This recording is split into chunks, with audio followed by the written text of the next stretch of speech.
Lautaro Martinez বিশ্বকাপে তার নামের পাশে বেশিরভাগ সময় বসে কেবল একটি প্রশ্নবোধক চিহ্ন। সেই প্রশ্ন অবশেষে মুছে গেছে। সুইসদের বিপক্ষে অন্তিম সময়ের গোলে তিনিই এখন আর্জেন্টিনার ভরসার প্রতীক। গ্রুপ পর্বে জর্ডানের বিপক্ষে পেনাল্টি থেকে পাওয়া একটি গোল ছাড়া পুরো টুর্নামেন্টে যেন নিজেকে হারিয়ে খুঁজেছেন আর্জেন্টিনার এই স্ট্রাইকার। বারবার সুযোগ পেয়েছেন, কিন্তু জালের ঠিকানা খুঁজে পাননি। ধীরে ধীরে সমর্থকদের মনে সেন্সিটিভিটি আমার নাই, আছে হোয়াইট প্লাস প্রো সেন্সিটিভ।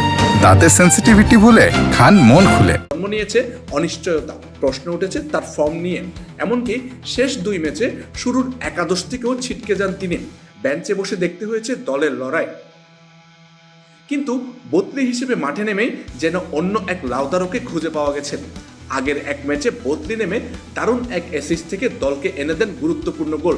আর আজ সুইজারল্যান্ডের বিপক্ষে অতিরিক্ত সময়ের একদম শেষ মুহূর্তে থিয়াগো আলমাদার শট ফিরে আসা বল থেকে সরাসরি জালে জড়িয়ে দিলেন নিজের নাম, যে গোল নিশ্চিত করল আর্জেন্টিনার সেমিফাইনাল যাত্রা। ডি মারিয়া নেই। পুরো বিশ্বকাপ জুড়েই আক্রমণ ভাগে যেন একটি শূন্যতা টের পাচ্ছিল আর্জেন্টিনা। এমন সময় হুলিয়ান আলভারেজের সঙ্গে লাউতারোর জ্বলে ওঠাটা নিছক কাকতালীয় মনে হয় না।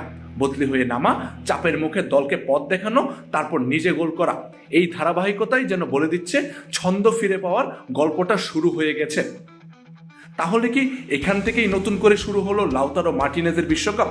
সেমিফাইনালে ইংল্যান্ডের বিপক্ষে কি এই আত্মবিশ্বাস নিয়েই শুরুর একাদশে ফিরবেন তিনি? আমজাদ হোসেন আবির, খেলা ৭১।